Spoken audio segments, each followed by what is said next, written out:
ಬಸವಲಿಂಗಾಯ ನಮಃ. ಶ್ರೀ ಗುರು ಬಸವಲಿಂಗಾಯ ನಮಃ.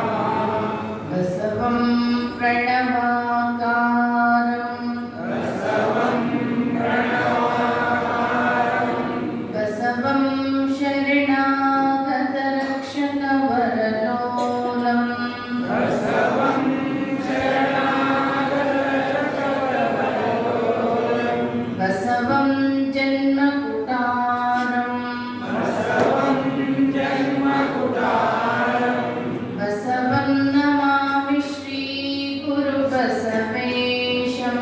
ಬಸವಂ ನಮಾಮಿ ಶ್ರೀ ಗುರು ಬಸವೇಶಂ.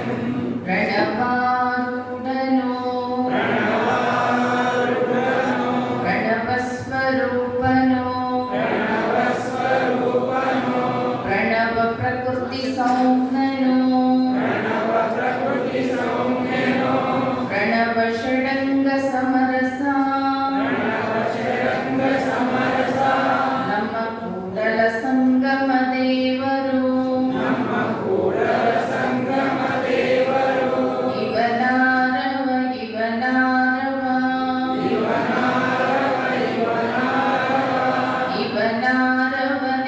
ಇವನಾರವನೆಂದೆನಿಸದಿರಯ್ಯ ಇವನಾರವನೆಂದೆನಿಸದಿರಯ್ಯ ಇವನಮ್ಮವ ಇವನಮ್ಮವ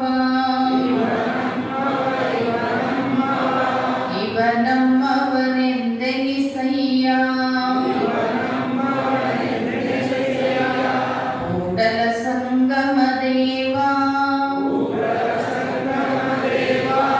ನಿಮ್ಮ ಮಹಾಮನೆಯ ಮಗನೆಂದೆನಿಸಯ್ಯ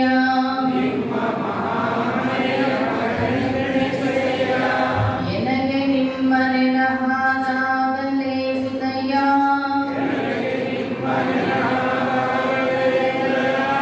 ಎನಗೆ ನಿಮ್ಮ ಮರಹಾದಾಗಲೇ ಅಸ್ತಮಾನ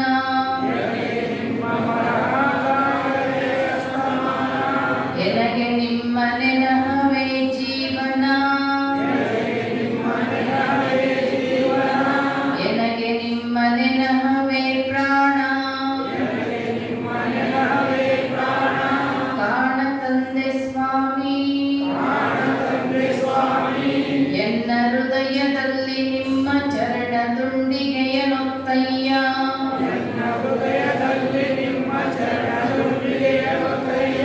ವದನದಲ್ಲಿ ನಿಮ್ಮ ಷಡಕ್ಷರಿಯ ಬರೆಯಯ್ಯ ಕೂಡಲ ಸಂಗಮ ದೇವ ಎನ್ನ ವಾಮಕ್ಷೇಮ ನಿಮ್ಮದಯ್ಯ ಎನ್ನ ಹಾನಿ ವೃತ್ತಿ ನಿಮ್ಮದಯ್ಯ ಎನ್ನ ಮಾನ ಅಪಮಾನ ನಿಮ್ಮದಯ್ಯ ಹಳ್ಳಿಗೆ ಕಾಯಿ ತಿಮ್ಮಿದ್ದೆ ಕೂಡಲ ಸಂಗಮ ದೇವ ಸಾಂಬ ಸದಾ ಶಿವ ಸಾಂಬ ಶಿವ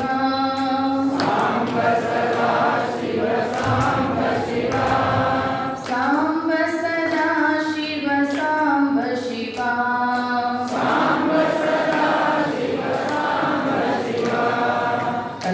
ಕಲ್ಯಾಣಪುರವಾಸ ಸಾಂಬ ಶಿವ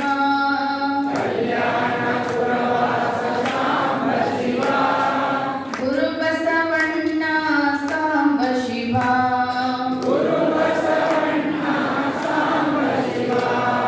ಚಿನ್ಮಯ ಜ್ಞಾನಿ ಸಾಂಬ ಶಿವ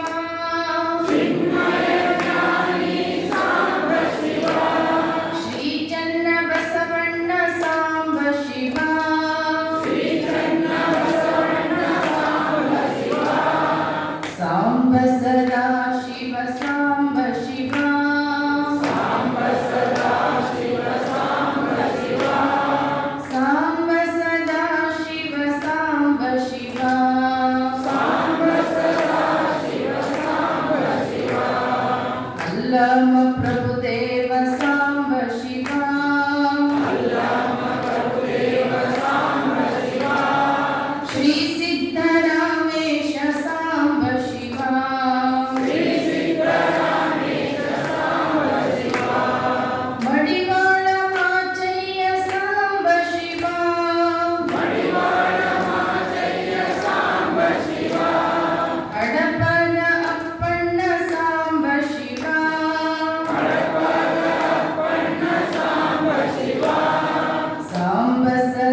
ಕರುಣಿ ಬಸವ, ಕಾಲಹರ ಬಸವ, ಕರ್ಮಹರ ಬಸವ, ನಿರ್ಮಲ ಬಸವ, ಶಿವಜ್ಞಾನ ಬಸವ.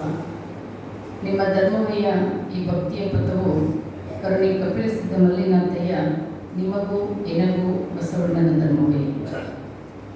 ವಿಶ್ವಗುರು ಧರ್ಮಪಿತ ಮಂತ್ರಪುರುಷ ಬಸವಣ್ಣನವರನ್ನು ಎನ್ನರ ಮಂದಿರದಲ್ಲಿ ಧ್ಯಾನಿಸಿಕೊಂಡು ಜೈರಾಬಾದ್ ಲಿಂಗಾಯತ ಸಮಾಜದ ವತಿಯಿಂದ ಪ್ರತಿ ವರ್ಷದಂತೆ ಶ್ರಾವಣ ಮಾಸ ಕಾರ್ಯಕ್ರಮದ 25ನೇ ದಿನದ ಮಂಗಲೋತ್ಸವ ಕಾರ್ಯಕ್ರಮ ಇವತ್ತಿನ ದಿವ್ಯ ಸಾನ್ನಿಧ್ಯವನ್ನು ವಹಿಸಿರ್ತಕ್ಕಂಥವರು ತಮ್ಮೆಲ್ಲರಿಗೂ ಕೂಡ ಸುಮಾರು 4 ಬಾರಿ ಬಂದು ಚಿರಪರಿಚಿತರಾಗಿರ್ತಕ್ಕಂಥ ಪರಮ ಪೂಜ್ಯ ಚನ್ನಬಸವಾನಂದ ಸ್ವಾಮೀಜಿಯವರಲ್ಲಿ ಶರಣಾರ್ಥಿಯನ್ನು ಸಲ್ಲಿಸ್ತಾ ಇಲ್ಲೆಲ್ಲ ಸೇರಿರುವಂಥ ಎಲ್ಲ ಸಮಾಜದ ಹಿರಿಯರಲ್ಲಿ, ಅಕ್ಕನ ಬಳಗದವರಲ್ಲಿ ಸೇರಿರುವಂಥ ಎಲ್ಲ ಆತ್ಮೀಯ ಶರಣ ಬಂಧುಗಳೇ, ತಮ್ಮೆಲ್ಲರಲ್ಲೂ ಶರಣಾರ್ಥಿ.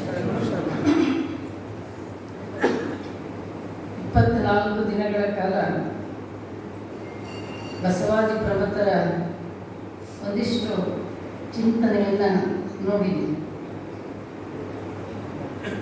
ಅವರ ಚಿಂತನೆ, ಅವರ ತತ್ವ, ಅವರ ಸಿದ್ಧಾಂತಗಳು ಅಂತ ಹೇಳಿದ್ರೆ ಅದು ಒಂದು ರೀತಿ ಸಮುದ್ರ ಇದ್ದಂಗೆ. ಅದನ್ನು ನಾನು ಪರಿಪೂರ್ಣವಾಗಿ ನಿಮಗೆ ತಿಳಿಸಿದೆ ಅಂತ ನಾನು ಹೇಳಲ್ಲ. ಯಾಕೆಂದರೆ ನಾನು ಹೇಳಿದೆ ಅವತ್ತು ಒಂದು ದಿನ ಹೇಳುವಾಗ, ಒಂದು ಸಮುದ್ರದಲ್ಲಿ ಹೋಗಿ ಒಂದು ಗುಪ್ಪಿ ನೀರು ಕುಡಿದು ನಾನು ಸಮುದ್ರದ ನೀರೆಲ್ಲ ಕುಡಿದೆ ಅಂತ ಹೇಳಿದರೆ ಹಾಸ್ಯಾಸ್ಪದ ಆಗ್ತದೆ. ಹಾಗಾಗಿ ಒಂದಿಷ್ಟು ಏನಾದರೂ ಆ ಸಮುದ್ರದಲ್ಲಿ ಗುಬ್ಬಿ ನೀರು ಕುಡಿದಷ್ಟು ಅವರ ಒಂದಿಷ್ಟು 12ನೇ ಶತಮಾನದ ಕ್ರಾಂತಿ ಸಮಾಜದಲ್ಲಿ ತಂದಂಥ ಒಂದು ಜಾತಿ ವರ್ಣ ವರ್ಗರಹಿತವಾಗಿರ್ತಕ್ಕಂಥ ಒಂದು ಸಮಾಜವನ್ನು ಹೇಗೆ ನಿರ್ಮಾಣ ಮಾಡಿದ್ರು ಅಂತಕ್ಕಂಥದ್ದನ್ನು ಸ್ವಲ್ಪ ಮಟ್ಟಿಗೆ ನಾವು ನೋಡ್ತಾ ಬಂದಿದ್ದೀವಿ. ಅವರೆಲ್ಲರೂ ಕೂಡ ನಿನ್ನೆ ಕಲ್ಯಾಣ ಕ್ರಾಂತಿ ಹೇಳಿದೆ, ಬಹಳ ಜನಗಳ ತ್ಯಾಗ ಬಲಿದಾನದಿಂದ ಅವರ ತತ್ವ ಸಿದ್ಧಾಂತಗಳು ವಚನಗಳು ನಮಗೆ ನಿಮಗೆಲ್ಲ ಇವತ್ತು ಉಳಿದಿದ್ದಾವೆ. ನಾವ್ಯಾರು ಇವತ್ತೇನು ಪ್ರಾಣ ಕೊಡಬೇಕಾಗಿಲ್ಲ. ಒಂದಿಷ್ಟು ಅವರು ಬಿಟ್ಟು ಹೋಗಿರೋದನ್ನು ನಾವು ಅದನ್ನು ಪ್ರತಿನಿತ್ಯ ಓದುವಂಥದ್ದು, ಮತ್ತೊಬ್ಬರಿಗೆ ಮುಟ್ಟಿಸುವಂಥದ್ದು, ನಮ್ಮ ಮುಂದಿನ ಪೀಳಿಗೆಗೆ ಆ ವಚನಗಳು ಉಳಿಬೇಕು ಅಂತ ಹೇಳಿದರೆ ಪ್ರತಿನಿತ್ಯ ನೀವು ಪೂಜೆ ಆದಮೇಲೆ ಒಂದು 4-5 ವಚನಗಳನ್ನು ಓದುವಂಥ ಅಭ್ಯಾಸ ಆಗಿರ್ಬೋದು. ಆಮೇಲೆ ಮನೆಗೆ ಯಾರೇ ಬಂದರೂ ಕೂಡ ಏನೇನೋ ಗಿಫ್ಟ್ಗಳನ್ನು ಕೊಡೋ ಬದಲು ವಚನಗಳನ್ನು ಕೊಡ್ರಿ, ಬಂದವರಿಗೆಲ್ಲ ವಚನಗಳನ್ನು ಕೊಡ್ರಿ. ಅದರಿಂದ ಒಂದಿಷ್ಟು ಅವ್ರ ಜೀವನ ಯಾವ ವಚನ ಯಾರ ಮೇಲೆ ಯಾವ ರೀತಿಯಲ್ಲಿ ಪರಿಣಾಮ ಬೀರುತ್ತೆ ಅಂತ ಹೇಳಲಿಕ್ಕಾಗೋದಿಲ್ಲ. ಆಮೇಲೆ ನಮ್ಮೆಲ್ಲ ಮಾನವ ಜೀವನದ ಗುರಿ ಅಂತ ಹೇಳಿದ್ರೆ ಕೇವಲ ಉಣ್ಣೋದು, ತಿನ್ನೋದು, ಮಕ್ಕಳಿರೋದು, ಒಂದಿನ ಸಾಯೋದು, ಇದಿಷ್ಟೇ ಅಲ್ಲ. ಯಾಕೆಂದ್ರೆ ಈ ಕೆಲಸನ ಎಲ್ಲ ಪ್ರಾಣಿಗಳು ಮಾಡ್ತಾವೆ. ನಮ್ಗಿಂತ ಚಲೋ ಮಕ್ಕಳನ್ನ ಇರ್ತಾವೆ. ಒಂದು ಸೊಳ್ಳೆ ಅಂತ ಕ್ಷುದ್ರ ಜಂತು ತನ್ನ ಜೀವನದಲ್ಲಿ 100 ಮಕ್ಕಳನ್ನ ಇರ್ತವೆ. ಹಾಗಾಗಿ ಪ್ರಾಣಿಗಳು ಚಲೋ ಬದುಕ್ತವೆ, ಬರೀ ಅವುಗಳಷ್ಟು ಬದುಕುವಂತ ಇಷ್ಟಕ್ಕೆ ನಾವು ಬಂದಿಲ್ಲ.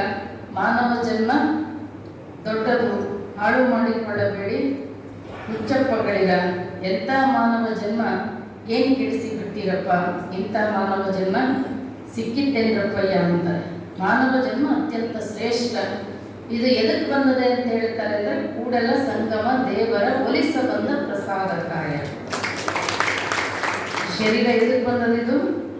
ಕೂಡಲ ಸಂಗಮ ದೇವರ ಒಲಿಸ ಬಂದ ಪ್ರಸಾದಕಾಯ. ನಾನು ಎಲ್ಲಿಂದ ಬಂದಿದ್ದೀನಿ, ನಾನು ಎಲ್ಲಿಗೆ ಹೋಗಬೇಕು, ಇವುಗಳನ್ನು ತಿಳ್ಕೊಳ್ಳಿಕ್ಕೆ ಬಂದಿರತಕ್ಕಂಥ ಶರೀರ. ಹಾಗಾಗಿ ಈ ಮಾನವ ಜನ್ಮ ಸಾರ್ಥಕತೆಯನ್ನು ಪಡಿಬೇಕಾದ್ರೆ ನಾವು ಏನು ಕೇಳಿದರೆ ಚಲೋ ಅನ್ನೋ ಪ್ರಜ್ಞೆ ಇರಬೇಕು, ಏನು ನೋಡಿದರೆ ಚಲೋ ಅನ್ನೋ ಪ್ರಜ್ಞೆ ಇರಬೇಕು, ಏನು ಕುಡಿದ್ರೆ ಚಲೋ, ಎಂಥ ಜಾಗಗಳಿಗೆ ಹೋದರೆ ಚಲೋ ಈ ಜನ್ಮ ಸಾರ್ಥಕತೆಯನ್ನು ಪಡ್ಕೊಳ್ಬೋದು ಅನ್ನುವಂಥ ಪ್ರಜ್ಞೆಯಿಂದ ನಾನು ಹೇಳುವಾಗ ಹೇಳಿದ್ದೀನಿ. ಒಂದು ತಂಬಾಕು ಬಸವಣ್ಣವರು ಹೇಳ್ತಾರೆ, ದುರ್ವ್ಯಸನಿ ದುರಾಚಾರಿ ಎಂದೆನಿಸದಿರಯ್ಯ, ಲಿಂಗ ವ್ಯಸನಿ ಲಿಂಗ ಪ್ರೇಮಿ ಎಂದೆನಿಸಯ್ಯ ಅಂತ ಹೇಳ್ತಾರೆ. ದುಶ್ಚಟ ದುರ್ಗುಣಗಳಿಗೆ ಬಲಿಯಾಗಲಿಕ್ಕೆ ನಾವು ಬಂದಿಲ್ಲ. ಇದು ಅತ್ಯಂತ ಶ್ರೇಷ್ಠವಾಗಿರ್ತಕ್ಕಂಥ ಜನ್ಮ. ಈ ಶರೀರಕ್ಕೆ ಏನು ಒಳಗಡೆ ತುಂಬಿದರೆ ಈ ಶರೀರ ಪಾವನ ಆಗ್ತದೆ ಎನ್ನುವಂಥ ಪ್ರಜ್ಞೆ ನಮಗೆ ಬಹಳ ಮುಖ್ಯ. ಏನೂ ತಿಳುವಳಿಕೆ ಇಲ್ಲದೆ ಇರತಕ್ಕಂಥ ಒಂದು ಕತ್ತೆ, ತಂಬಾಕಂತಿರಲ್ಲ ನೀವು, ಆ ತಂಬಾಕಿನ ಹೊಲದಲ್ಲಿ ಶಾಲೆ ಕಾಲೇಜು ಏನು ಅಕ್ಷರ ಜ್ಞಾನ ಏನು ತಿಳುವಳಿಕೆ ಇಲ್ಲದೆ ಇರ್ತಕ್ಕಂಥ ಒಂದು ಪೆದ್ದ ಪ್ರಾಣಿ ಕತ್ತೆ. ತಂಬಾಕಿನ ಹೊಲದಲ್ಲಿ ಹೋಗಲ್ಲ, ಅದನ್ನು ಮೂಸ್ ನೋಡಲ್ಲ, ಅದನ್ನದು ತಿನ್ನೋದಿಲ್ಲ. ಇನ್ನು ಅತ್ಯಂತ ಹೊಲಸು ಕೊಳಕ ಪ್ರಾಣಿ ಹಂದಿ. ಒಂದು ದಿನ ತಂಬಾಕಿನ ಹೊಲದಲ್ಲಿ ಹೋಗಲ್ಲ, ಅದನ್ನು ಮೂಸ್ ನೋಡಲ್ಲ, ಅದನ್ನದು ತಿನ್ನೋದಿಲ್ಲ. ಇನ್ನು ಅತ್ಯಂತ ವಿಷಜಂತು ಪ್ರಾಣಿ ಹಾವು ಕೂಡ ತಂಬಾಕಿನ ಹೊಲದಲ್ಲಿ ಹೋಗೋದಿಲ್ಲ. ಏನೂ ತಿಳುವಳಿಕೆ ಇಲ್ಲದೆ ಇರತಕ್ಕಂಥ ಪೆದ್ದ ಪ್ರಾಣಿ ಕತ್ತೆ ತಿನ್ನದೇ ಇರತಕ್ಕಂಥ ಸೊಪ್ಪನ್ನ, ಅತ್ಯಂತ ಹೊಲಸು ಕೊಳಕ ಪ್ರಾಣಿ ಹಂದಿ ತಿನ್ನದೇ ಇರತಕ್ಕಂಥ ಸೊಪ್ಪನ್ನ, ಅತ್ಯಂತ ವಿಷಜಂತು ಪ್ರಾಣಿ ಹಾವು ತಿನ್ನದೇ ಇರತಕ್ಕಂಥ ಸೊಪ್ಪನ್ನ ನಾವು ತಿಂತೀವಿ, ಸೇರ್ತೀವಿ ಅಂದ್ರೆ ಏನಾಗ್ತೀವಿ? ಕತ್ತಿಗಿಂತ ಕಡೆ, ಹಂದಿಗಿಂತ ಕಡೆ, ಹಾವಿಗಿಂತ ಕಡೆ. ನಿಮ್ಮ ಕಡೆಯವ್ರು ಯಾರು ತಿನ್ನೋದು ಸೇರೋದು ಮಾಡಲ್ಲ, ಸುಮ್ಮನೆ ಹೇಳ್ತಾ ಇದ್ದೀನಿ. ಒಂದು ಬಕೆಟ್ನಲ್ಲಿ ಒಂದು ಕತ್ತೆ ಒಂದು ಬಕೆಟ್ನಲ್ಲಿ ಸರಾಯಿ ಹಾಕಿದ್ರಿ, ಒಂದು ಬಕೆಟ್ನಲ್ಲಿ ನೀರು ಹಾಕಿದ್ರಿ. ಸರಾಯಿ ಅಂತೀರೇನಂತೀರ? ಏನ್ ಕುಡಿತದೆ ಕತ್ತೆ? ಕತ್ತೆ ಮುಂದೆ ಹಾಕಿಟ್ರೆ ಕತ್ತೆ ನೀರು ಕುಡಿತದೆ. ಹಂದಿ ಮುಂದೆ ಹಾಕಿಟ್ರೆ ಹಂದಿ ನೀರು ಕುಡಿತದೆ. ಹೌದಾ? ಒಂದು ಕ್ವಾಣ, ಎತ್ತು, ಎಮ್ಮೆ ಇವುಗಳ ಮುಂದೆ ಹಾಕಿಟ್ರೆ ಏನ್ ಕುಡಿತಾವು? ನೀರು ಕುಡಿತಾವ. ಮನುಷ್ಯ ಮುಂದೆ ಹಾಕಿಟ್ರೆ ಎರಡು ಬಕೆಟ್ ಮಿಕ್ಸ್ ಮಾಡ್ತಾರೆ. ಆ ಕಡೆ ನೀರಿನ ಬಕೆಟ್. ಅಂದ್ರೆ ಇಷ್ಟೆಲ್ಲ ತಿಳುವಳಿಕೆ ಯಾವ ಪ್ರಾಣಿಗಳನ್ನ ಕೂಡಿಸ್ಕೊಂಡು ಉದ್ದೇಶ ಹೇಳಿದ್ವಿ ಹಿಂಗೆ? ಯಾವ ಪ್ರಾಣಿಗಳ ಶಾಲೆ ಕಾಲೇಜಿಗೆ ಹೋಗಿ ಇದನ್ನು ತಿಂದ್ರೆ ಚಲೋ ಅಲ್ಲ, ಇದು ಆರೋಗ್ಯಕ್ಕೆ ಹಾನಿಕಾರಕ ಅಂತೇನಾದ್ರು ಕೇಳವೇನಿದ್ದಾರೆ? ಆದರೂ ಅವು ಯಾವ ಆ ದೇವರ ಸೃಷ್ಟಿಯ ನಿಯಮ ಏನಿದೆ ಆ ದಾರಿಯನ್ನು ಯಾವುವು ಬಿಟ್ಟಿಲ್ಲ. ಅದ್ರಲ್ಲಿ ನಾವು ಎಲ್ಲ ಬಿಟ್ಟು, ನೀವು ಸುಂದರವಾಗಿರ್ಲಿಕ್ಕೆ ಈ ಜಗತ್ತನ್ನು ನಿರ್ಮಾಣ ಮಾಡಿದ್ರೆ ಇದನ್ನು ಏನ್ ಮಾಡಿದ್ವಿ ನಾವು? ಎಲ್ಲ ಒಂದು ರೀತಿಯಲ್ಲಿ ಕಲುಷಿತ ಮಾಡ್ತಾ ಇದ್ದೀವಿ. ಹಾಗಾಗಿ ಪವಿತ್ರವಾಗಿ ಬದುಕ್ತಕ್ಕಂಥದ್ದು, ತಿಳುವಳಿಕೆ ಜನ್ಮದಲ್ಲಿ ಬಂದಿರತಕ್ಕಂಥದ್ದು ಮಾನವ ಜನ್ಮ. ನಾ ಇಷ್ಟೇ ಒಂದ್ಸತಿ ಹೇಳಿದ್ದೀನಿ, ಮತ್ತೊಂದ್ಸರಿ ಹೇಳ್ತೇನೆ. ಈ ಜಗತ್ತಿನಲ್ಲಿ ಯಾರ್ದಾದ್ರೂ ಹೆಸರು ಉಳಿದಿತ್ತು ಅಂತ ಹೇಳಿದ್ರೆ, ಯಾರು ದೇವರು ಧರ್ಮದ ಸಲುವಾಗಿ ತ್ಯಾಗ ಬಲಿದಾನಗಳು ಮಾಡಿದೆ ಅವರ ಹೆಸರು ಮಾತ್ರ ಉಳಿದಿದೆ. ಇದು ಭಗವಂತನ ಸಾಮ್ರಾಜ್ಯ. ಇದು ಈ ವಿಶ್ವ ಏನಿದೆ ಇದು ಭಗವಂತನ ಸಾಮ್ರಾಜ್ಯ. ನಾವು ಆಮೇಲೆ ಆತನ ನಿಯಮ ಏನಿದೆ ದೇವರದು ಅಂದ್ರೆ ಅವನ ಸಾಮ್ರಾಜ್ಯ ಮಾತ್ರ ಇಲ್ಲಿ ಶಾಶ್ವತವಾಗಿ ಉಳಿಬೇಕು ಅಂತಿದೆ. ಹೌದಾ? ಹಾಗಾಗಿ ನಾವು ಕಟ್ಕೊಂಡಿರ್ತಕ್ಕಂಥ ಯಾವ ಸಾಮ್ರಾಜ್ಯಗಳು ಈ ಜಗತ್ತಿನ ಶಾಶ್ವತವಾಗಿ ಉಳಿದಿಲ್ಲ. ನಮ್ಮದಿಂದಲ್ಲ, ನೆಪೋಲಿಯನ್ನು, ಅಲೆಕ್ಸಾಂಡರು, ಸೀಸರು, ಬಬಿಲೋನಿ, ಚೀನಾ ಕ್ರಾಂತಿ ಇವೆಲ್ಲ ನೋಡ್ರಿ, ಅವರೇ ದೇವರಾಗಿ ಮೆರೆದಿದ್ರು ಈ ಜಗತ್ತಿನಲ್ಲಿ. ಅಲೆಕ್ಸಾಂಡರ್ ಚಕ್ರವರ್ತಿ ವಿಶ್ವದ ಮುಕ್ಕಾಲು ಭಾಗ ಜಗತ್ತನ್ನ ಆತ ಗೆದ್ದಿದ್ದ. ಆದ್ರೆ ಯಾರು ಉಳಿದರೆ? ಅವ್ರ ಸಾಮ್ರಾಜ್ಯ ಏನಾದ್ರು ಉಳಿದದ? ಅವ್ರ ಹೆಸರೇನ ಹೇಳೋರಿಗೆ ಉಳಿದಿದ್ದಾರೆ? ಅವ್ರ ಫಾಲೋಯರ್ಸ್ ಯಾರು ಉಳಿದಿದ್ದಾರೆ? ಇಲ್ಲ. ಈ ಸಮಾಜದಲ್ಲಿ, ಈ ಜಗತ್ತಿನಲ್ಲಿ ಯಾರ ಹೆಸರು ಉಳಿದಿದೆ, ಯಾರ ಫಾಲೋಯರ್ಸ್ ಉಳಿದಿದ್ದಾರೆ ಅಂದ್ರೆ ದೇವರು ಧರ್ಮದ ಸಲುವಾಗಿ ಯಾರು ಪಡೆದಾಡಿದ್ದಾರೆ ಅವ್ರ ಫಾಲೋಯರ್ಸ್ ಉಳಿದಿದ್ದಾರೆ. ಇವತ್ತು ಯೇಸು ಕ್ರಿಸ್ತನ ಫಾಲೋಯರ್ಸ್ ಉಳಿದಿದ್ದಾರೆ, ಮೊಹಮ್ಮದ್ ಪೈಗಂಬರನ ಫಾಲೋಯರ್ಸ್ ಉಳಿದಿದ್ದಾರೆ, ಬಸವಣ್ಣನ ಫಾಲೋಯರ್ಸ್ ಉಳಿದಿದ್ದಾರೆ, ಬುದ್ಧನ, ಮಹಾವೀರನ ಇವರು ಫಾಲೋಯರ್ಸ್. ಅವ್ರ ಹೆಸರು ಹೇಳೋರು ಈ ಜಗತ್ತಿನಲ್ಲಿ ಇದ್ದಾರೆ ವಿನಃ ಯಾವ ಸಾಮ್ರಾಜ್ಯ ಚಕ್ರವರ್ತಿಗಳ ಹೆಸರು ಹೇಳೋರು ಇಲ್ಲಿ ಉಳಿದಿಲ್ಲ. ಹೌದಾ? ಹಾಗಾಗಿ ಇದು ಭಗವಂತನ ನಿಯಮನೇ ಆಗಿದೆ. ದೇವರ ಮನೆ ಇದು, ಈ ಜಗವೆಲ್ಲ ಬಾಡಿಗೆದಾರರು ನಾವುಗಳೆಲ್ಲ. ನಾವೊಂದಿಷ್ಟು ಎಲ್ಲರೂ ಸೌಹಾರ್ದಯುತವಾಗಿ ಒಂದಿಷ್ಟು ಒಬ್ಬರನ್ನೊಬ್ಬರನ್ನ ಅರಿತುಕೊಂಡು ದ್ವೇಷ, ಮತ್ಸರ ಇವೆಲ್ಲ ನಮ್ಮನ್ನು ದೇವರದಿಂದ ಬಸವಣ್ಣರೇ ಹೇಳ್ತಾರೆ. ಆಸೆ, ಆಮಿಷ, ರೋಷ, ಹರುಷ, ವಿಷಯ, ಕುಟಿಲ, ಕುಹಕ, ಕ್ಷುದ್ರ, ಮಿಥ್ಯ ಇವನ್ನೆನ್ನ ನಾಲಿಗೆಯ ಮೇಲಿಂದ ತೆಗೆದು ಕಳೆಯ, ಅದೇಕೆಂದರೆ ನಿಮ್ಮತ್ತಲೆನ್ನ ಬರಲೀಯವು. ಈ ಗುಣಗಳೇನಿದಾವಲ್ಲ ದೇವರ ಹತ್ರ ಹೋಗ್ಲಿಕ್ಕೆ ನಮ್ಮನ್ನ ಬಿಡೋದಿಲ್ಲ. ಹಾಗಾಗಿ ಆ ಎಲ್ಲ ಗುಣಗಳನ್ನ ಕಳ್ಕೊಂಡು ಒಂದಿಷ್ಟು ಪವಿತ್ರವಾಗಿ, ನಿನ್ನೆ ಮನೆಯಲ್ಲಿ ಹೇಳಿದ್ನಲ್ಲ, ಒಬ್ಬನ ಯಾರೋ ಶ್ರೀಮಂತ ಒಂದು ದೇವಸ್ಥಾನ ಕಟ್ಟಿದ, ಅಲ್ಲಿ ಬರೀ ಹಿಂದೂಗಳಷ್ಟೇ ಹೋಗ್ತಿದ್ರು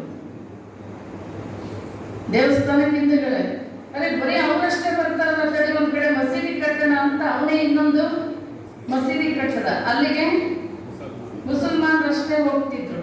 ಮತ್ ಇವ್ರು ಬೇರೆಯವರು ಬರ್ತಾ ಇಲ್ಲ ಅಂತ ಒಂದ್ ಕಡೆ ಚರ್ಚ್ ಕಟ್ಟದ, ಅಲ್ಲಿಗೆ ಕ್ರೈಸ್ತರಷ್ಟೇ ಹೋಗ್ತಿದ್ರು, ಬೇರೆಯವ್ರು ಹೋಗ್ತಿರ್ಲಿಲ್ಲ. ಅವನಿಗೆ ವಿಚಿತ್ರ ಅನಿಸ್ತು, ಎಲ್ಲರೂ ಬರುವಂಗೆ ಏನಾದ್ರು ಮಾಡ್ಬೇಕಲ್ಲ ಒಂದು ಅಂತೇಳಿ ಒಂದು ಕಡೆ ಟಾಯ್ಲೆಟ್ ಕಟ್ಟಿಸ್ದ, ಬಾತ್ರೂಮ್. 3 ಕಡೆಯವರು ಅಲ್ಲಿ ಹೋಗ್ಲಿಕ್ಕೆ ಶುರು ಮಾಡಿದ್ರು. ಹಂಗೆ ನಮ್ಮ ಬದುಕು ನಾವು ಯಾವ ದಿಕ್ಕಿಗೆ ಇವತ್ತು ದೇವರ ಧರ್ಮದ ಹೆಸರಿನಲ್ಲಿ 2ನೇ ಮಹಾಯುದ್ಧದಲ್ಲಿ ಏನು ಸತ್ತಾರೆ ಅದಕ್ಕಿಂತ ಹೆಚ್ಚಾಗಿ ದೇವರ ಧರ್ಮದ ಹೆಸರಿನಲ್ಲಿ ಬಡದಾಡಿ ಜನ ಸತ್ತಾರೆ. ಇದಕ್ಕೋಸ್ಕರ ಬಡದಾಡಿ ಸಾಯಲಿಕ್ಕೆ ನಾವು ಬಂದಿಲ್ಲ. ಮನುಷ್ಯ ಜನ್ಮ ಅತ್ಯಂತ ಶ್ರೇಷ್ಠವಾಗಿರ್ತಕ್ಕಂಥ ಜನ್ಮ, ಅದರ ಸಾರ್ಥಕತೆಯನ್ನು ಪಡ್ಕೊಳ್ಬೇಕು. ಆಮೇಲೆ ಲಿಂಗಾಯತ ಅಂತಕ್ಕಂಥದ್ದು ಶರಣರು ಕೊಟ್ಟಂಥ ಧರ್ಮ ಏನಿದೆ, ಇದು ಒಂದು ಜಾತಿ ಅಲ್ಲ, ಇದು ಒಂದು ಜಾತಿ ಅಲ್ಲ, ಎಲ್ಲರನ್ನೂ ಹಿಂಬಿಟ್ಕೊಳಕ್ ಕಲ್ತಿದೆ. ಅದಕ್ಕೆ ಶರಣರು ಅವರ ಮುಂದಿನ ಕಾಯಕದ ಹೆಸರು ಯಾಕೆ ಬಿಟ್ಟರು, ಉಳಿಸ್ಕೊಂಡು ಬಂದರು ಅಂದ್ರೆ ಮುಂದಿನ ಪೀಳಿಗೆ ಗೊತ್ತಾಗ್ಲಿ ಅಂತ. ಇದರಲ್ಲಿ ಮಾದಾರ ಚೆನ್ನಯ್ಯನೂ ಇದ್ದ, ದೋಹಾರ. ಪ್ರತಿನಿತ್ಯ ನಾವು ಪ್ರಾರ್ಥನೆಯನ್ನು ಮಾಡಿದೀವಿ ಎಲ್ಲ ಶರಣರ ಹೆಸರನ್ನು ತಗೊಂಡು. ಇದರಲ್ಲಿ ಡೋಹಾರ ಕಕ್ಕಯ್ಯನೂ ಇದ್ದ, ಒಕ್ಕಲಿಗ ಮುದ್ದಣ್ಣನೂ ಇದ್ದ, ಅಂಬಿಗರ ಚೌಡಯ್ಯನೂ ಇದ್ದ. ಯಾರೇ ಬಂದರೂ ಪ್ರೀತಿಯಿಂದ ಒಪ್ಪಿಕೊಂಡು ಸ್ವಾಗತ ಮಾಡಿಕೊಂಡು ನಮ್ಮೊಳಗೆ ಸೇರಿಸ್ಕೊಡುವಂತ ಧರ್ಮ ಇದು. ಯಾರನ್ನು ದೂರ ಇವನಾದವನೆಂದೆನಿಸದಿರಯ್ಯ, ಇವ ನಮ್ಮವನೆಂದೆನಿಸಯ್ಯ. ನಾವೇನ್ ಮಾಡ್ತೇವೆ, ಹೊರಗಿನವ್ರನ್ನ ನಮ್ಮೊಳಗೆ ಸೇರಿಸ್ಕೊಳ್ಳೋದಂಗಿರ್ಲಿ, ಒಳಗಿದ್ದವ್ರೆ ಬಣಜಿಗೆ ಕಂಡ್ರೆ ಪಂಚಮ ಸಾಲರಿಗಾಗಲ್ಲ, ಪಂಚಮ ಸಾಲರ್ ಕಂಡ್ರೆ ಇವೇನು ಒಳಪಂಗಡದವಲ್ಲ, ಇವು ಸಾದರಿಗಾಗಲ್ಲ, ಸಾದರ ಕಂಡ್ರೆ ನೊಣೊಬ್ಬರಿಗಾಗಲ್ಲ, ನೊಣೊಬ್ಬರು ಕಂಡ್ರೆ ಇವರು ಹೆಣ್ಣು ಗಂಡು ಹುಡುಕ್ಬೇಕಾದ್ರೆ ಲಿಂಗಾಯತರಲ್ಲೇ ಮತ್ತೆ ಈ ಭೇದಗಳು, ಇವನ್ನ ಹುಡುಕಂತ ಹೋಗ್ತೀವಿ. ಇಲ್ಲಿ ಒಳಗಿದ್ದವರು ಲಿಂಗಾಯತರು ಒಂದಾಗ್ಲಿಲ್ಲ ಅಂದ್ರೆ ಹೊರಗಿನವ್ರನ್ನ ಸೇರಿಸ್ಕೊಳ್ಳೋರು ಯಾವಾಗ? ನಾವೊಂದು ಉದಾಹರಣೆ ಹೇಳಿ ಮುಗಿಸ್ತೀನಿ ನಾನು. ಒಂದು ಹಡಗು ಹೊರಟಿತ್ತು ಅಂತ ಇಟ್ಕೊಳ್ಳಿ. ನೀವು ಸಮುದ್ರ ಎಲ್ಲಿದೆ? ತೆಲಂಗಾಣದ ಸಮುದ್ರ ಎಲ್ಲಿ? ಇಲ್ಲ. ಆಂಧ್ರದಲ್ಲಿ ಎಲ್ಲಿದೆ? ವಿಶಾಖಪಟ್ಟಣ. ಅಲ್ಲೊಂದು ಹಡಗು ಹೊಂಟಿತ್ತು ಅಂತ ಇಟ್ಕೊಳ್ಳಿ. ಒಂದು ಹಡಗಲ್ಲಿ ಗೊತ್ತಾಗ್ತದೆ, ಹಡಗು ಹೊಂಟಿತ್ತು. ಹಡಗಿನಲ್ಲಿ ಬೇರೆ ಬೇರೆ ಕ್ಯಾಬಿನ್ ಇತ್ತು. ಒಂದೊಂದ್ರಾಗ ಒಂದೊಂದು ಜಾತಿಯವರು ಕೂತಿದ್ರು. ಒಂದ್ರ ಪಂಚಮ ಸಾಲರು, ಒಂದ್ರ ಗ್ರೆಡ್ಡರು, ಒಂದ್ರ ಬಡಜಿಯರು, ಒಂದ್ರಲ್ಲಿ ಇವೇನೇನು ಅದಾವಲ್ಲ ಹಡಪ್ತವರು, ಒಂದ್ರಾಗ ಮಡಿವಾಳರು, ಎಲ್ಲರೂ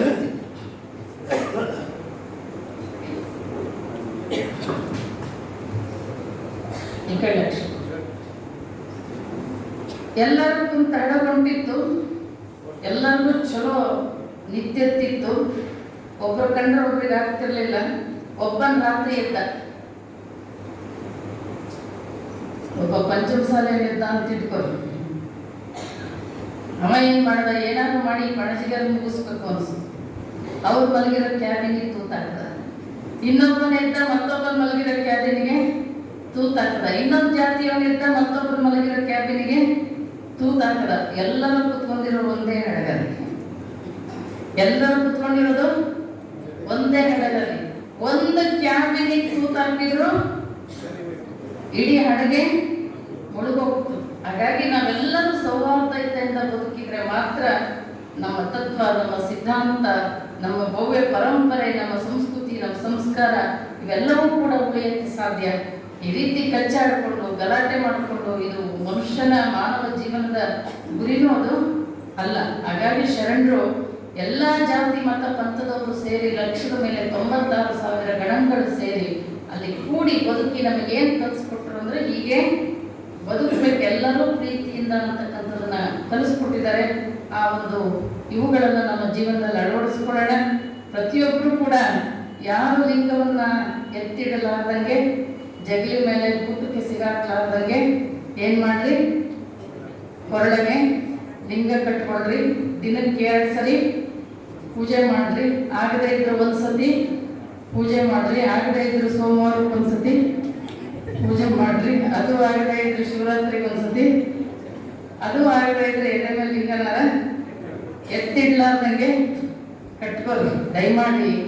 ಇವತ್ತು ನಮ್ಮ ಧರ್ಮ ಬಹಳ ಅದನ್ನ ವೈಜ್ಞಾನಿಕವಾಗಿ ನೀವು ಲಿಂಗವನ್ನ, ಆ ನಿರೀಕ್ಷಣೆ, ಶಿವಯೋಗ ಏನಾಗುತ್ತೆ ಅಂತಕ್ಕಂಥದ್ದನ್ನು ನೀವು ಅದನ್ನು ಅರ್ಥ ಮಾಡಿಕೊಂಡ್ರೆ ಗೊತ್ತಾಗುತ್ತೆ ಅದರದ್ದೇನು ಮಹತ್ವ ಅಂತಕ್ಕಂಥದ್ದು. ಹಾಗಾಗಿ ಅವುಗಳನ್ನು ತಿಳ್ಕೊಳ್ತಕ್ಕಂಥದ್ದು ಬಹಳ ಮುಖ್ಯ ಅಂತ ಹೇಳ್ತಾ, ಜೈರಾಬಾದ್ ಲಿಂಗಾಯತ ಸಮಾಜ ನಿಜವಾಗ್ಲೂ ಬಹಳ ಗ್ರೇಟ್ ಇದು. ಯಾಕೆಂದರೆ 40 ವರ್ಷದಿಂದ ಕಾರ್ಯಕ್ರಮಗಳನ್ನು ನಡೆಸ್ಕೊಂಡು ಬರ್ತಾ ಇದ್ದಾರೆ. ಈ ಸಂಸ್ಕೃತಿ ಸಂಸ್ಕಾರ ನಮ್ಮ ಧರ್ಮದ ಒಂದು ಆಚಾರ ವಿಚಾರಗಳು ಮುಂದಿನ ಪೀಳಿಗೆಗೆ ನಶಿಸಿ ಹೋಗಬಾರದು, ಇದು ಉಳಿಬೇಕು ಅನ್ನುವಂಥ ಕಾರಣದಿಂದ ಇದು ನಮಗೆ ರಾಯಮ್ಮ ಹೇಳ್ತಾರಲ್ಲ, ಈ ಜಗತ್ತಿನಲ್ಲಿ ತಲೆ ಮೇಲ್ಗಡೆ ತಿರುಗೋರು ಬಹಳ ಜನ ಇದ್ದಾರೆ, ತಲೆ ಒಳಗಡೆ ತಿರುಗೋರನ್ನು ಒಬ್ಬರನ್ನು ಕಾಣುವುದಿಲ್ಲ ಅಂತ ಹೇಳ್ತಾರೆ. ಹಾಗೆ ಈ ಜಗತ್ತಿನಲ್ಲಿ ಅಂಗದಲ್ಲಿಪ್ಪ ಮಲಿನವ ಕಳೆವರು ಕೋಟಿಯನ್ನು ಕೋಟಿ, ಮನದಲ್ಲಿಪ್ಪ ಮಲಿನವ ಕಳೆವರನ್ನು ಒಬ್ಬರನ್ನು ಕಾಣೆನೆಯ ಅಮುಗೇಶ್ವರ. ಈ ಜಗತ್ತಿನಲ್ಲಿ ತಲೆ ಮೇಲ್ಗಡೆ ತಿರುಗ್ತಕ್ಕಂಥವ್ರು ಕೋಟ್ಯಾಂತರ ಜನ ಇದ್ದಾರೆ, ತಲೆ ಒಳಗಡೆ ತಿರುಗ್ತಕ್ಕಂಥವ್ರು ಒಬ್ಬರನ್ನು ನೋಡ್ಲಿಲ್ಲ ಅಂತಾಳೆ. ಹಾಗೆ ಈ ಜಗತ್ತಿನಲ್ಲಿ ಮೈ ಮೇಲಿನ ಕೊಳೆ ತೆಗೆಯುವ ಸೋಪು ಶಾಂಪು ಅಡ್ವರ್ಟೈಸ್ಗಳು ಟಿವಿಯಲ್ಲಿ 5 ನಿಮಿಷಕ್ಕೂ ಏನು ಅಡ್ವರ್ಟೈಸ್ ಬರ್ತಾವ. ಅಂಗದಲ್ಲಿಪ್ಪ ಮಲಿನವ ಕಳೆವರು ಕೋಟ್ಯಾಂತರ ಕೋಟಿ, ಅಂದ್ರೆ ಮೈ ಮೇಲಿನ ಕೊಳೆ ತೆಗಿತಕ್ಕಂಥವ್ರು ಈ ಜಗತ್ತಿನಲ್ಲಿ ಕೋಟ್ಯಾಂತರ ಜನ ಇದ್ದಾರೆ, ಆದ್ರೆ ಮನಸ್ಸಿನ ಕೊಳೆ ತೆಗಿತಕ್ಕಂಥವ್ರು ಈ ಜಗತ್ತಿನಲ್ಲಿ ಯಾರು ಇಲ್ಲ. ಈ ಲಿಂಗಾಯತ ಸಮಾಜ 40 ವರ್ಷದಿಂದ ಮಾಡ್ಕೊಂಡು ಬಂದಿರೋದೇನು ಅಂದ್ರೆ ಮನಸ್ಸಿನ ಮೈಲಿಗೆಯನ್ನ ತೆಗಿತಕ್ಕಂಥ ಒಂದು ಕಾಯಕ. ಹಾಗಾಗಿ ಸಮಾಜದ ಎಲ್ಲ ಬಾಂಧವರು ಇಷ್ಟೊಂದು ಯಶಸ್ವಿ ಆಗ್ಬೇಕಾದ್ರೆ ಅವರೆಲ್ಲರ ಶ್ರಮ. ನಮ್ಮ ಈ ವಯಸ್ಸಿನಲ್ಲಿ ನಮ್ಮ ಬಸವರಾಜ ಮಠಪತಿಯವರು ಒಂದು ದಿನನೂ ಪ್ರವಚನ ಬಿಟ್ಟಿಲ್ಲ. ನೀವೆಲ್ಲ ಸುಮಾರು ಜನ ನಮಗೆ ಮಳೆ ಆಯಿತು ಅಂತ ಬಂದಿಲ್ಲ, ಮತ್ತೊಂದು ಮಗದೊಂದು, ಆದ್ರೆ ಎಲ್ಲ ಈ ವಯಸ್ಸಿನಲ್ಲೂ ಕೂಡ. ಆಮೇಲೆ ನಮ್ಮ ಇವರು ಯಾರು ಪ್ರಾರ್ಥನೆ ಹೇಳ್ಕೊಡ್ತಾರಲ್ಲ, ವಿಜಯಕುಮಾರ್ ಸ್ವಾಮಿ ಅವರು ಮೊನ್ನೆ ಆಮೇಲೆ ನನಗೆ ಚಳಿ ಜ್ವರ ಬಂದ್ಬಿಟ್ಟಿತ್ತು, ಇವತ್ತೆಲ್ಲ ನಂದು ಪ್ರವಚನ ತಪ್ಪೋಗುತ್ತೆ ಅಂತ ತಿಳ್ಕೊಂಡಿದ್ದೆ, ಹಾಸ್ಪಿಟ್ಲಿಗೆ ಹೋಗಿ ಒಂದು ಇಂಜೆಕ್ಷನ್ ಮಾಡಿಸ್ಕೊಂಡೆ, ಮತ್ತೆ ಗಟ್ಟಿ ಆದ್ರೆ ಮತ್ತೆ ಇವತ್ತು ಬಂದು ನೋಡ್ರಿ ಅಂತ. ಒಂದು ದಿನನೂ ತಪ್ಪಿಸಿಲ್ಲ. ಅಂದ್ರೆ ಆ ಒಂದು ಇದು ಇರ್ಬೇಕು ಎಲ್ಲರಲ್ಲೂ. ಏನಿರ್ಬೇಕದು?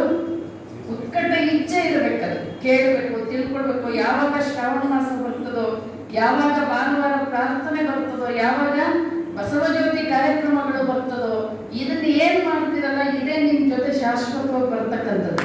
ನೀವೇನು ಮನೆಗೆ ದಿನ ಸಾಯೋ ತನಕ ಬಡದಾಡ್ತಿರಲ್ಲ, ಅದು ಯಾವುದು ನಮ್ಮ ಜೊತೆಗೆ ಬರೋದಿಲ್ಲ. ನೀವೇನ್ ಮೈ ಮೇಲೆ ಒಡವೆ ವಸ್ತು ಹಾಕೊಂಡಿರಲ್ಲ, ಇದು ಬರೋದಿಲ್ಲ. ನೀವು ಪುಣ್ಯಾಗಿಟ್ಟಾಗ ಏನ್ ಬರ್ತದೆ? ನಿಮ್ಮ ಸತ್ತ ಪುಣ್ಯಾಗಿಟ್ಟಾಗ ಏನ್ ಬರ್ತದೆ? ಲಿಂಗ ಇಟ್ಟು ಕಳಿಸ್ತಾರೆ, ಹೌದಾ? ಇದು ಹೆಂಗಿದ್ರೆ ಸತ್ತದ ಬಿಡುವಂತ ನಿಮ್ಮ ಬಂಗಾರ ಇದು ಮೂಗದ್ರು ಪರವಾಗಿಲ್ಲ, ಕಿವಿಯದ್ರು ಪರವಾಗಿಲ್ಲ, ಕಸ್ಕೊಂಡು ಕಳಿಸ್ತಾರೆ.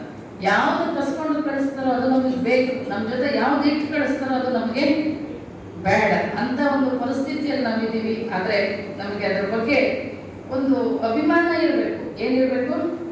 ಅಭಿಮಾನ, ಭಕ್ತಿ, ಗೌರವ, ಶ್ರದ್ಧೆಯಿಂದ ನಮ್ಮ ಧರ್ಮ ಲಾಂಛನಗಳನ್ನ ನಾವು ಪಾಲನೆಯನ್ನ ಮಾಡಿಕೊಡ್ಬೇಕು ಅಂತಕ್ಕಂಥ ಮಾತನ್ನು ತಿಳಿಸ್ತಾ, ಲಿಂಗಾಯತ ಸಮಾಜದವರು ಬಹಳ 3-4 ವರ್ಷದಿಂದನೂ ನಮ್ಮ ಬಶೆಟ್ಟಿಯವರು ಹಗಲೆಲ್ಲ ಫೋನ್ ಮಾಡಿ ನಮ್ಮೂರಿಗೆ ಒಂದ್ಸರಿ ಬರ್ರಿ ಅಂತ ಹೇಳ್ತಿದ್ರು. ಆಮೇಲೆ ಇಡೀ ಸಮಾಜದ ಮಠಪತಿಯವರಿಂದ ಹಿಡಿದು ಸಮಾಜದ ಬಾಂಧವರೆಲ್ಲ ನಮ್ಮ ವಚನ ವಿಜಯೋತ್ಸವಕ್ಕೆ ಬೀದರ್ಗೆ ಬಂದು ಕರೆದಿದ್ರು. ಖಂಡಿತ ನನಗೆ ಜೈರಾಬಾದ್ ಬಂದು ನಿಮ್ಮನ್ನೆಲ್ಲ ನೋಡಿ ಇಷ್ಟು ಸುವ್ಯವಸ್ಥಿತವಾಗಿ ನಡೆಸ್ತಕ್ಕಂಥ ಲಿಂಗಾಯತ ಸಮಾಜ ನನಗೆ ಬಹಳ ಸಂತೋಷವನ್ನು ಕೊಟ್ಟದೆ ಅಂತಕ್ಕಂಥ ವಿಚಾರವನ್ನು ತಿಳಿಸ್ತಾರೆ.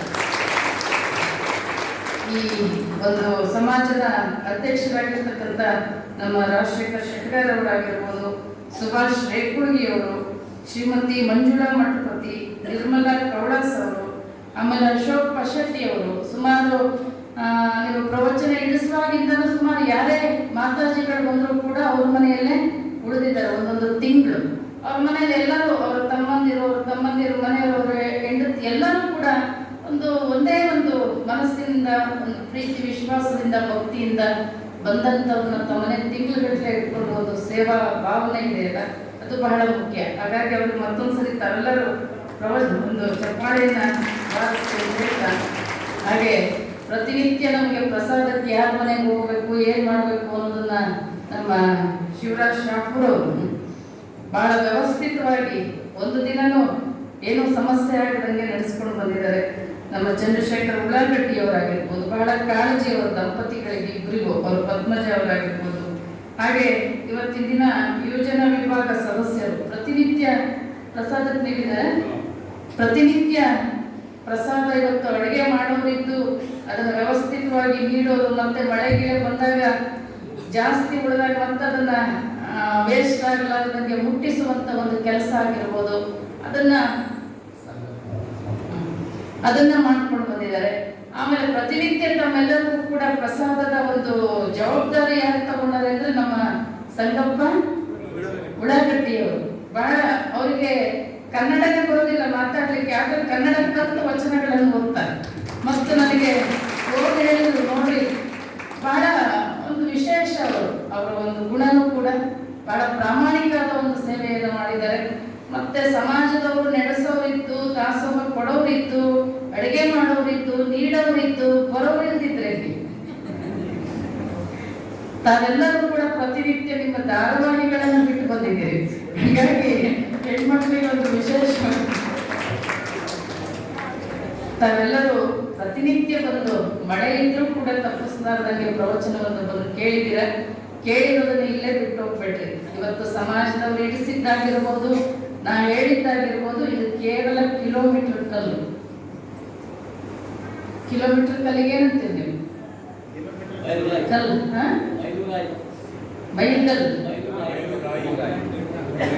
ಮೈಲೂರಾಯಿ. ಹೌದಾ? ನಮ್ಮ ಪ್ರವಚನ ಏನಿದ್ರು ಇದು ಮೈಲೂರಾಯಿ. ನೀವು ಹೈದರಾಬಾದಿಗೆ ಹೋಗ್ಬೇಕಾದ್ರೆ ಕಲ್ಲು ಹಾಕಿರ್ತಾರೆ ಇಷ್ಟು ಕಿಲೋಮೀಟರ್ ಅಂತ. ಹೌದಾ? ನಿಮಗೆ ಏನ್ ತೋರಿಸುತ್ತದು? ದಾರಿ ತೋರಿಸುತ್ತೆ. ಈ ದಾರಿಗೆ ಹೋದ್ರೆ ನಿಮ್ಮ ಗುರಿಯನ್ನು ನೀವು ಹೈದರಾಬಾದನ್ನ ಮುಟ್ಟುತ್ತೀರಿ ಅಂತ. ಆ ಕಲ್ಲು ಮುಂದೆ ಕೂತ್ಕೊಂಡ್ರೆ ನಿಮ್ಗೆ ಹೈದರಾಬಾದ್ ಸಿಗುತ್ತೇನೋ? ಹಂಗೆ ನೀವು ಇದನ್ನ ಕೇಳಿದ್ದನ್ನ ಆಚರಣೆಗೆ ತರಲಾರ್ದಂಗೆ ಇಲ್ಲೇ ಬಿಟ್ಟು ಹೋದ್ರೆ ಕೇವಲ ಕಿಲೋಮೀಟರ್ ಕಲ್ಲು ಮುಂದೆ ಕೂತಂಗೆ ಏನು ಪ್ರಯೋಜನ ಆಗಲ್ಲ. ನೀವೇನಾದ್ರೂ ಗುರಿ ಮುಟ್ಟಬೇಕಾಗಿತ್ತು ಅಂದ್ರೆ ಇದನ್ನ ಕೇಳಿದ್ದನ್ನ ನಮ್ಮ ಜೀವನದ ಆಚರಣೆಗೆ ತರಬೇಕು. ಹಾಗಾಗಿ ಏನು 24-25 ದಿನಗಳ ಕಾಲ ತಾವೆಲ್ಲರೂ ಕೂಡ ಕೇಳಿದಿರಿ. ಸ್ವಲ್ಪ ನಾವು ಆಚರಣೆಗೆ ತಂದ್ರೆ ನಾವು ಒಂದು ಇಷ್ಟು ದಿನ ಹೇಳಿದ್ದಕ್ಕೂ ಸಮಾಜದವರು ಹಿಡಿಸಿದ್ದಕ್ಕೂ ಕೂಡ ಸಾರ್ಥಕತೆ ಆಗುತ್ತೆ ಅಂತಕ್ಕಂಥದ್ದನ್ನು ತಿಳಿಸ್ತಾ, ಎಲ್ಲರೂ ಬಹಳ ಜನ ಭಕ್ತರು ತಮ್ಮ ಮನೆಗೆ ಕರ್ಕೊಂಡೋಗಿ ಬಹಳ ಪ್ರೀತಿಯಿಂದ ಭಕ್ತಿಯಿಂದ ಪ್ರಸಾದ ಮಾಡಿಸಿದಿರಿ, ಕಾಣಿಕೆ ಕೊಟ್ಟಿದ್ದೀರಿ, ಬಹಳ ಆತ್ಮೀಯವಾಗಿ ಕಂಡಿದ್ದೀರಿ. ನಿಮ್ಮ ಹೈದರಾಬಾದ್ ಅಲ್ಲ ಜಹೀರಾಬಾದ್ ಎಲ್ಲ ಸಮಾಜ ಎಲ್ಲ ಬಾಂಧವರು ಕೂಡ ಮತ್ತೊಂದು ಸರಿ ಶರಣಾರ್ಥಿಯನ್ನು ಸಲ್ಲಿಸ್ತಾ ನನ್ನ ಮಾತನ್ನು ಮುಗಿಸ್ತೇನೆ. ಹಾಗೆ ನಿನ್ನೆ ಸಾಯಂಕಾಲ ಸುನೀಲ್ ಕುಮಾರ್ ಗುಂಡೇಕರ್ ಅವರು, ಇವತ್ತು ಶಿವರಾಜ್ ಚಿನಕೇರ್ ಅವರು ಇವತ್ತು ಅವ್ರ ಮನೆಗೆ ಕರ್ಕೊಂಡು ಹೋಗಿ ಪ್ರಸಾದವನ್ನು ಮಾಡಿಸಿದ್ದಾರೆ. ಅವ್ರಿಗೂ ಕೂಡ ಸೃಷ್ಟಿಕರ್ತ ಭಗವಂತ ಎಲ್ಲರಿಗೂ ಎಲ್ಲ ರೀತಿಯ ಸಮೃದ್ಧಿಯನ್ನು ಕೊಟ್ಟು ಕಾಪಾಡಲಿ ಅಂತ ಹೇಳ್ತಾ ನನ್ನ ಮಾತನ್ನು ಮುಗಿಸ್ತೇನೆ. ಶರಣ. ಆಮೇಲೆ ನಮ್ಮ ಮಾಧ್ಯಮದವರು ಪ್ರತಿನಿತ್ಯ ಪ್ರವಚನಗಳನ್ನ ಬಿತ್ತರಿಸುವಂತ ಕೆಲಸ ಮಾಡಿದ್ದಾರೆ. ನಮ್ಮ ಶ್ರೀಕಾಂತ್ ಶಿವಪೂಜೆ ಮತ್ತೆ ಶಂಕರ್ ಮಠಪತಿಯವರು ಪ್ರತಿನಿತ್ಯ ಒಂದು ದಿನವೂ ತಪ್ಪಿಸದೆ ಯಾರಾದರೂ ಪ್ರವಚನಕ್ಕೆ ಬರದೇ ಇದ್ರು ಮತ್ತೆ ಬೇರೆ ಬೇರೆ ಕಡೆಯಿಂದ ಫೋನ್ ಮಾಡಿ ಹೇಳ್ತಿದ್ದಾರೆ, ಅವರೇ ಗುಲ್ಬರ್ಗದಿಂದ ಹೇಳ್ತಿದ್ದಾರೆ ನಾವು ದಿನ ಪ್ರವಚನ ಕೇಳ್ತಾ ಇದ್ದೀವಿ ಅಂತ, ಬೀದರಿಂದ ಹೇಳ್ತಾ ಇದ್ದಾರೆ. ಹಾಗಾಗಿ ಅವರಿಬ್ಬರಿಗೂ ಕೂಡ ನಾವು ಮತ್ತೊಂದು ಸತಿ ಧನ್ಯವಾದವನ್ನು ತಿಳಿಸ್ತಾ ಶರಣ. మత్తొంది సతి శరణ. ఇష్టలింగాన్ని తప్పనిసరిగా ధరించాలి. ప్రతినిత్యం ఇష్టలింగ పూజ చేసుకోవాలి. అది వారు ఇచ్చిన మొదటి సందేశం.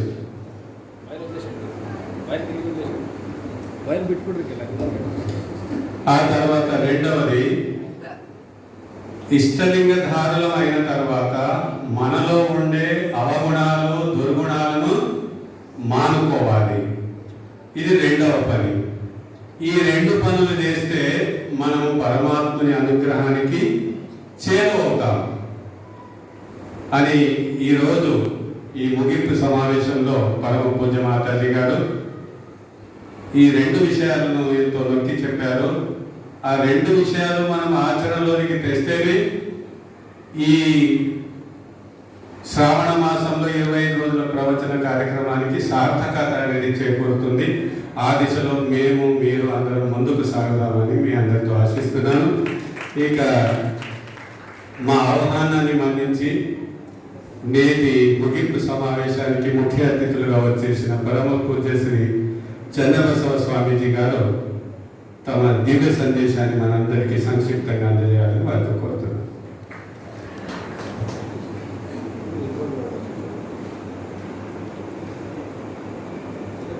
ಶ್ರೀ ಗುರು ಬಸವಲಿಂಗಾಯ ನಮಃ.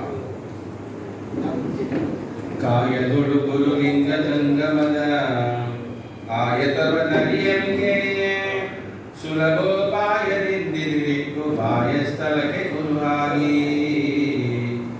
ಕಾಯದೋರಿ ಸಮಸ್ತ ಭಕ್ತನಿಕಾಯವನ್ನು ಪಾವನವ ಮಾಡಿದ ರಾಯಪೂರ್ವಾಚಾರ್ಯ ಸಂಗನ ಬಸವ ಶರಣಾರ್ಥಿ.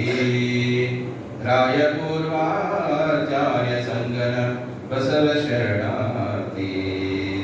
ಶ್ರೀಮದಮಲ ಜ್ಞಾನ ಭಕ್ತಿ ವೇದಶಾಸ್ತ್ರ ಪುರಾಣ ಸ್ತೋಮನುತ ನತ ಚಾರು ಚರಣಾಂಭೋಜ ಘನ ಮಹಿಮ ನಾಮ ರೂಪ ಕ್ರಿಯಾಕಲಾಪ ವಿರಾಮದನುಪಮ ದಿವ್ಯ ತೇಜೋ ಯೋಮಮೂರ್ತಿ ಗುರು ಗುಹೇಶ್ವರ ಲಿಂಗ ಶರಣಾರ್ಥಿ. ಗುರು ಗುಹೇಶ್ವರ ಲಿಂಗ ಶರಣಾರ್ಥಿ. ಗೋಮುಖ ವ್ಯಾಘ್ರಗಳನ್ನದಲ್ಲಿ ಕಾಮ ಮದನಾದ ಗಿಳ ವಿಷಯ ಸ್ತೋಮವನ್ನು ಮುರಿದಿಕ್ಕಿ ಮುಂಬರಿದಂತರಂಗದಲ್ಲಿ ಆ ಮಹಾಲಿಂಗ ಸಂಗಿಯಾಗಿ ಶಿವೈಕ್ಯ ಪದವನ್ನು ನೇಮಿಸಿದ ಮಹಾದೇವಿಯ ಕಗೆ ಶರಣಾರ್ಥಿ. ಮಹಾದೇವಿಯ ಕಗೆ ಶರಣಾರ್ಥಿ. ಕಂದುವನೆ ಕಂಗೆಣಿಸಿ ಒಳಪಕ್ಕಂತರಂಗದ ವಿಚಾರವೆಲ್ಲವ ಸಂತೆಯಂಗಡಿಯಂತೆ ಸೊನ್ನಲ ಪುರದೊಳೊಟ್ಟೈಸಿ ಚಿಂತಿತಾರ್ಥವನರ್ತಿಗಿತ್ತು ನಿರಂತರಿಗ ಗಿಳನಿಗರಿವನಿವ ಮಹಾಂತ ನೆನೆಸಿದ ಸಿದ್ದರಾಮಯ್ಯಗೆ ಶರಣಾರ್ಥಿ. ಸಿದ್ದರಾಮಯ್ಯಗೆ ಶರಣಾರ್ಥಿ. ಶರಣವಕ್ಕು ಸಮಸ್ತಂಥ ಕರುಣದಳಿ ಬಂದ ಅನಾಂಬರದ ಮೈಲಿಗೆ ಎದುಳಿದು ಭಕ್ತಿ ರಸ ಪ್ರವಾಹದಲ್ಲಿ ಚರಣ ಪದವಿಗೆ ಸಳಿಸಿ ಪರಮೇಶ್ವರನ ತೋರುವ ಸುಲಭ ಕರುಣಾಶರದಿ ಮಣಿಮಳ ಮಾತಿ ತಂದೆ ಮಹಾತ್ಮ ಶರಣಾರ್ಥಿ. ಮಹಾತ್ಮ ಶರಣಾರ್ಥಿ. ಲಿಂಗಾಯತ ಧರ್ಮ ಮಾರ್ಗ ವಿಚಾರ ವ್ಯಂತರ ದೋಡಿ ಮಲಿ ಯೋರನಿಸಿ ಹರ ಕರ್ಮ ಭಕ್ತಿ ಜ್ಞಾನವಿವುದೆಂದು ಕಾರುಣ್ಯಲರಿವಂತೆ ಶಟಸ್ಥಳವನ್ನು ಧರಿಸಿದ ಗುರುಚನ್ನ ಸಂಗನ ಬಸವ ಶರಣಾರ್ಥಿ. ಗುರುಚನ್ನ ಸಂಗನ ಬಸವ ಶರಣಾರ್ಥಿ. ಎಲೇಶ್ವರದ ಕೇತಯ್ಯಂಗೆ ಗಾನದ ಕಣ್ಣಪ್ಪಯ್ಯಂಗೆ ಕಿನ್ನೂರಿಯ ಬೊಮ್ಮಯ್ಯಂಗೆ ಹಾವಿನಾಳ ಕಲ್ಲಯ್ಯನವರಿಗೆ ಒಕ್ಕಲಿಗ ಮುದ್ದಣ್ಣನವರಿಗೆ ದುರ್ಗಾಯಿ ರಾಮಣ್ಣನವರಿಗೆ ಪರಿಪರೆಯ ಶಿವಭಕ್ತಿಯ ಪರಿಣಮಿಸಿ ಕಾಲದ ನಿವಾರಿಸಿ ಹರನ ನಚ್ಚತ್ತಗೊಂಡ ಶಿವಶರಣ ಶರಣೀಯರಿಗೆ ಶರಣಾರ್ಥಿ. ಶರಣೋ ಶರಣಾರ್ಥಿ. ಯಮಪ್ಪ ಬಸವಣ್ಣ ಯಮವೇ ಗೆಲವೇ ಯಮ್ಮಯ್ಯ ಪ್ರಭುರಾಯ ಚನ್ನಬಸವ. ಇನ್ನುಳಿದ ಶರಣರ ಚರಣಕ್ಕೆ ಶರಣೆಂದು ಧನ್ಯನಾದನು ಗುರುವೇ ಯೋಗಿನಾಥ. ಶ್ರಾವಣ ಮಾಸದ 25 ದಿನಗಳ 21 ವಾರದ ದಿವ್ಯ ಸಾನ್ನಿಧ್ಯವನ್ನು ವಹಿಸಿಕೊಂಡು ತಮ್ಮೆಲ್ಲರಿಗೂ ಶರಣರ ಸಂದೇಶವನ್ನ ಬಸವ ದರ್ಶನವನ್ನ ವಚನ ದರ್ಶನವನ್ನ ಸಂಸ್ಕಾರವನ್ನ ಹಾಗೆ ಆಶೀರ್ವಚನವನ್ನು ಕೂಡ ದಯಪಾಲಿಸತಕ್ಕಂಥ ಕಾರವಾರ ಜಿಲ್ಲೆಯ ಮುಳುಗೋಡು ತಾಲೂಕಿನ ಅತ್ತಿವೇರಿಯ ಬಸವಧಾಮದ ಮಹಾತಾಯಿಯಾಗಿರತಕ್ಕಂಥ ಬಸವೇಶ್ವರಿ ಮಹಾತಾಯಿಯವರಿಗೆ ಅವರ ಪಾದಗಳಿಗೆ ಅನಂತ ಕೋಟಿ ಶರಣಾರ್ಥಿಯನ್ನು ಸಮರ್ಪಿಸುತ್ತಾ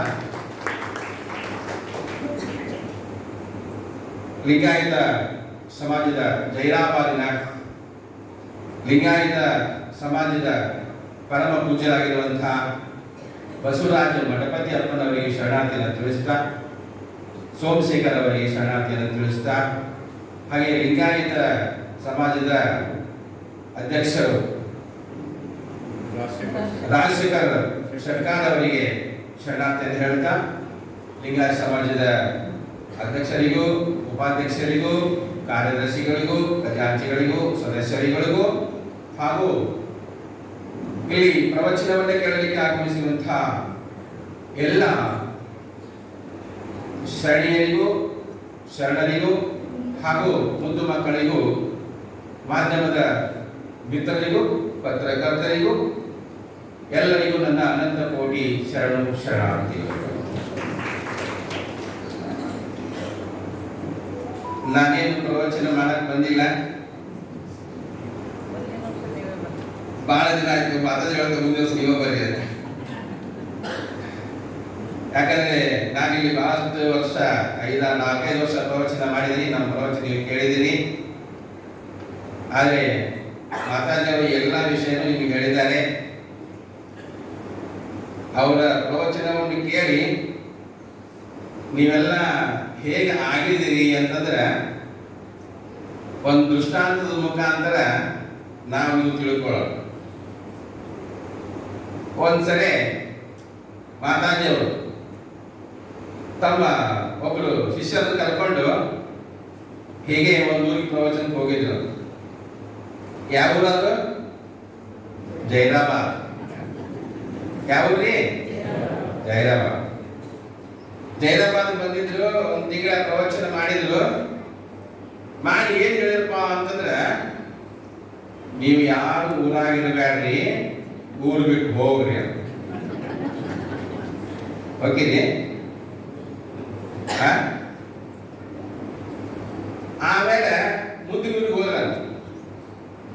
ಅಲ್ಲಿ ಮುಂದಿನೂರಿಗೆ ಪ್ರವಚನ ಮಾಡಿ ಏನ್ ಮಾಡಿದಂದ್ರ,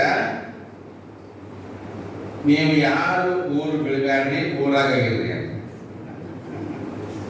ಅವಾಗ ಅವರ ಕಡೆ ಶಿಷ್ಯರು ಇದ್ರಲ್ಲ, ಅವ್ರು ಕೇಳಿದ್ರಂತ, ಯಾಕೆ ಮಾತಾಡಿ ಆ ಊರಾಗ ಜೈರಾಬಾದ್ದಾಗ ಯಾರು ಇರಬೇಡ್ರಿ, ಊರು ಬಿಟ್ಟು ಹೋಗ್ರಿ ಅಂದ್ರಿ, ಮತ್ ಈ ಊರಾಗ ಯಾರು ಹೋಗ್ಬೇಡ್ರಿ, ಊರಾಗಿರಿ ಅಂದ್ರಿ, ಯಾಕೆ ಹಿಂಗ್ಯಾಕೆ ಹೇಳಿದ್ರಿ? ಅವಾಗ ಮಾತಾಡಿ ಹೇಳಿದ್ರಂತ, ಆ ಜೈರಾಬಾದಿನ ಜನ ಹೇಗಿದಾರಂದ್ರ ಅವರು ಸಾಮಾನ್ಯರು ಅಲ್ಲ. ನಾ ಇನ್ನ ಮುಗಿಸಿಲ್ಲ ಕಾಲೇಜ್ ಕೂಡ. ಅವರು ಸಾಮಾನ್ಯರ ಅಲ್ಲ, ಅವರು ಅಸಾಮಾನ್ಯರು ಅಷ್ಟೇ ಅಲ್ಲ, ಅವರು ಸಂಸ್ಕಾರವಂತರು, ಅವರು ಶರಣರಿದ್ದಾರೆ. ಅದಕ್ಕೆ ಅವರು ಊರಾಗಿದ್ರ ನಮ್ಮ ಧರ್ಮಕ್ಕೆ ನಮ್ಮ ದೇಶಕ್ಕೆ ಲಾಸದ. ಅದಕ್ಕೆ ನೀವೆಲ್ಲ ಪ್ರತಿಯೊಂದು ಊರಿಗೆ ಹೋಗಿ ಪ್ರಚಾರ ಮಾಡ್ರಿ ಅಂತ ಹೇಳಿದ್ರೆ, ಹೌದಲ್ರಿ? ನಿಮ್ನೆಲ್ಲ ನೋಡ್ತಾ ಇದ್ರೆ ನನಗೆ ಏನ್ ಅನ್ಸ್ತದಪ್ಪ ಅಂದ್ರೆ, ಇದು ಫಂಕ್ಷನ್ ಹಾಲ್ ಅನಿಸ್ತಾ ಇಲ್ಲ ನನಗೆ. ಇದು ನನಗೆ ಫಂಕ್ಷನ್ ಹಾಲ್ ಅನಿಸ್ತಾ ಇಲ್ಲ. ಇದು ಏನ್ ಅನಿಸ್ತಾ ಅದ ಅಂತಂದ್ರ ಅನುಭವ ಮಂಟಪ ಅನಿಸ್ತದ. ನೀವೆಲ್ಲ ಇಲ್ಲಿ ಏನಿದಿರಲ್ಲ, ನಿಮ್ಮನ್ನ ಕಂಡ್ರೆ ಏನ್ ಅನಿಸ್ತಾ ಅಂದ್ರೆ, ನೀವು ಎಲ್ಲರೂ ಶರಣರು ಶರಣೀಯರಿದ್ದೀರಿ.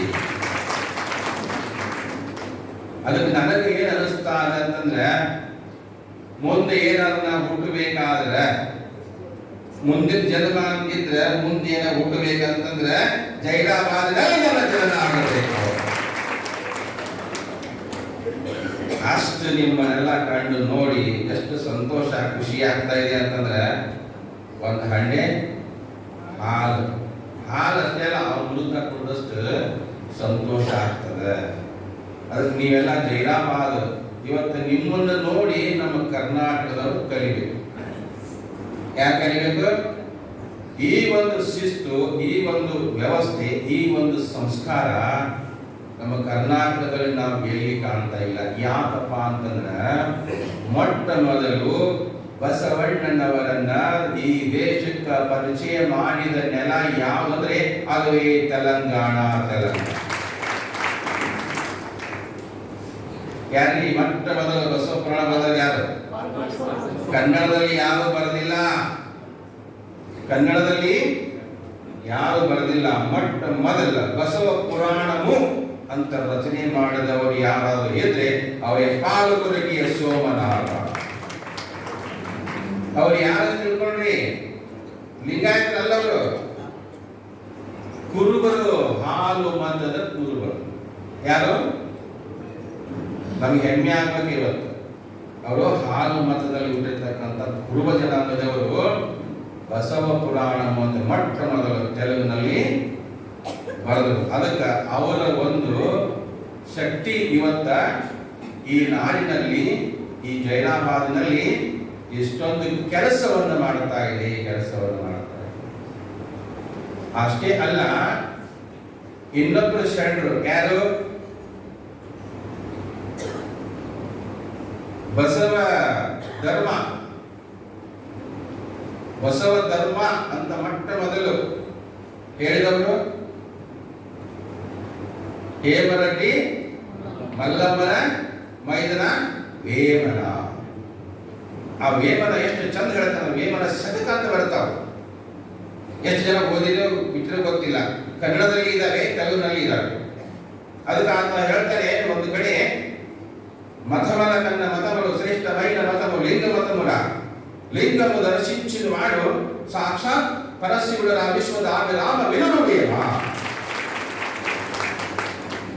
ಎಷ್ಟು ಚಂದ ನೋಡಿ. ತೆಲುಗಿನಲ್ಲಿ ಹೇಳ್ತಾನೆ ಆತ, ಮತ ಅಂದ್ರೆ ಧರ್ಮ. ಆತ ಮತಮಲ ಕನ್ನ ಮತಮಲು ವೀರಶೈವ ಮತము ಅನ್ನಲಿಲ್ಲ ಅವರು. ಏನಂದ್ರು? ಮತಮಲ ಕನ್ನ ಮತಮಲು ಶ್ರೇಷ್ಠమైన ಮತము, ದೊಡ್ಡ ಮತము ಅನ್ನಲಿಲ್ಲ ಅವರು. పెద్ద మతము ಅನ್ನಲಿಲ್ಲ. ಏನಂದ್ರು? ಶ್ರೇಷ್ಠ ಮತము. ದೊಡ್ಡ ಮತ ಬೇರೆ, ಶ್ರೇಷ್ಠ ಮತ ಬೇರೆ. ಯಾಕೆ? ದೊಡ್ಡ ಮತದಕ್ಕಿಂತ ಶ್ರೇಷ್ಠ ಮತವೇ ದೊಡ್ಡದು. ಅದಕ್ಕಂತ ಶ್ರೇಷ್ಠ ಮತವನ್ನು ಕೊಟ್ಟವರು, ಲಿಂಗವನ್ನು ಕೊಟ್ಟವರು ಯಾರಂದ್ರೆ ಬಸವಣ್ಣನವರು ಅನ್ನೋದನ್ನು ಅವರು ಹೇಳ್ತಾ ಇದ್ದಾರೆ.